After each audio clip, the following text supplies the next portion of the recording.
Homemade preserves are an easy way to stay in control of what we eat. There are no unnecessary additives, and you know exactly what's in them and how good the ingredients are. That's especially important when it comes to sweets. So today, we're making a simple homemade version orange marmalade.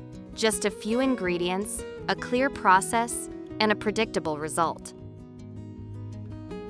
This marmalade doesn't contain any preservatives or thickeners, so preparing the jars properly is an essential step. How well you sterilize them will directly affect how long the marmalade can be stored and how good it will taste over time. Fill a pot with enough water to fully cover the jar and the lid. Let them sterilize for 20-30 minutes. This gives the glass and the lid enough time to heat through and become completely safe to use. When the time is up, carefully remove the jar and the lid. Set them on a clean towel and let them dry completely.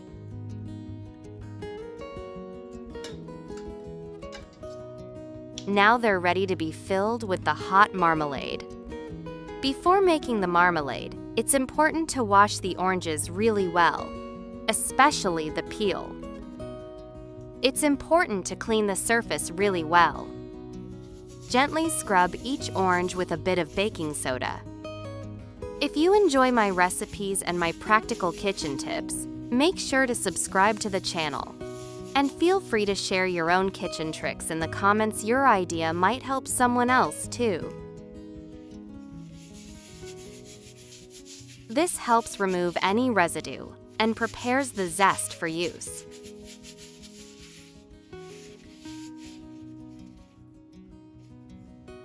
After that, leave the oranges in warm water for 3-5 minutes. This helps soften anything left on the surface. You can use citrus zest for much more than just marmalade. It's great in tea, baked goods, salads, and even in marinades for meat and fish. Then, rinse them well under running water and dry them with a kitchen towel. The best time to make orange marmalade is in winter, when Seville oranges are in season. They give that classic flavor and the perfect texture because they're naturally high in pectin. Carefully remove the orange zest using a peeler or a small kitchen knife. Make sure to take off only the thin outer layer. Try not to cut into the white part underneath. It's bitter and can affect the flavor of the jelly. And don't throw the zest away. I added to the jelly to give the dessert a bright citrus taste and aroma. The zest releases essential oils that give the marmalade its signature fragrance. Next, we move on to cutting the zest. The shape can be anything you like. Just choose what's comfortable and how you want it to look in the finished jelly. I prefer slicing it into thin strips, so it spreads evenly and looks neat. For this marmalade, I don't use all of the zest. If you add too much, the flavor can turn bitter and the citrus note becomes a bit too sharp. Then pour boiling water over the zest and let it sit for about 5 minutes. The hot water helps soften the zest and remove some of the bitterness, making the flavor more balanced. After that, take the peel out of the water and let it sit for a bit so the excess moisture can drain. This helps it dry slightly and keeps it from watering down the syrup. Mix the zest with sugar and leave it for about an hour. During this time, the zest starts releasing its juice, and the sugar absorbs it evenly.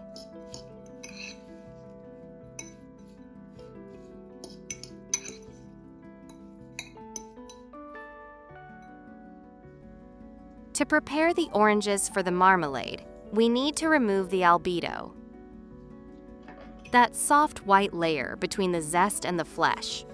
It's harmless when you eat the fruit fresh, and even good for you. It's rich in fiber, pectin, and vitamin C. But in marmalade, the albedo adds a strong bitterness because it contains a lot of glycosides. So we remove it completely to keep the flavor clean and balanced.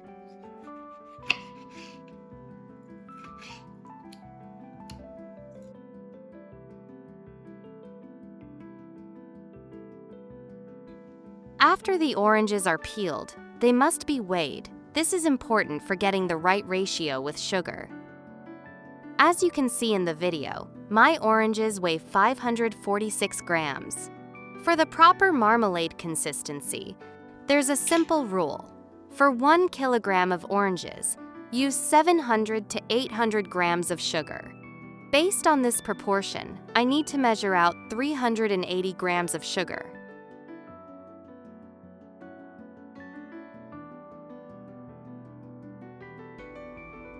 It's easiest to slice the oranges right into the pot.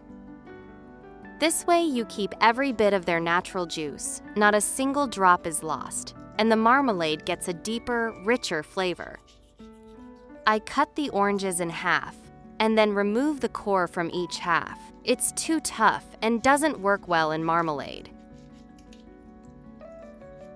If you enjoy my recipes and my practical kitchen tips, make sure to subscribe to the channel. And feel free to share your own kitchen tricks in the comments. Your idea might help someone else too.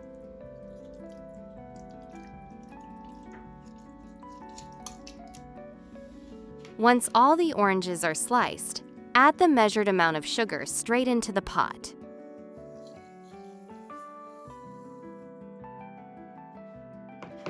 Then add the prepared zest along with the juice it released. Adding the zest really changes the marmalade. It gives it a brighter citrus smell, a tiny bit of pleasant bitterness, and a fresh note that keeps the sweetness from feeling too heavy. Mix everything well so the sugar spreads evenly. I add 2 tablespoons of lemon juice. It helps prevent fermentation and crystallization, and it also makes the marmalade thicker and more stable. Place the pot on the stove, bring the mixture to a boil, and cook it over medium heat for 30–40 minutes. Stirring the marmalade as it cooks really helps. It keeps it from sticking to the bottom, warms the syrup evenly, and makes the whole mixture smooth, so the sugar melts without any lumps. During this time, the mixture will thicken, and the flavor will become bright and well-balanced. When the marmalade starts to thicken, it's time to check if it's ready. There's a simple way to do this. Place a small spoonful of the hot mixture onto a plate, then put the plate in the fridge for about 30 seconds. If the marmalade firms up, holds its shape, and doesn't spread out, that means it's ready. If it's still too soft, just cook it a little longer and test again. Once the marmalade reaches the right consistency, carefully pour it into the hot, sterilized jars while it's still warm.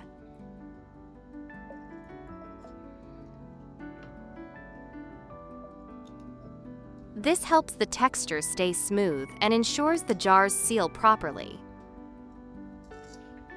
The homemade marmalade is ready, fragrant, bright, and truly delicious. While the marmalade is still hot, carefully seal the jar with a sterilized lid. There's nothing artificial in it, no colorants, no preservatives, no chemicals at all. Just natural ingredients and that comforting homemade flavor you can't get from a store. This will help it keep longer and preserve its fresh aroma. Share your recipes with Practical Kitchen. I'd love to see them and try them out. And don't forget to subscribe to the channel if this video was helpful for you. It really supports the project, and you won't miss new recipes. See you in the next videos.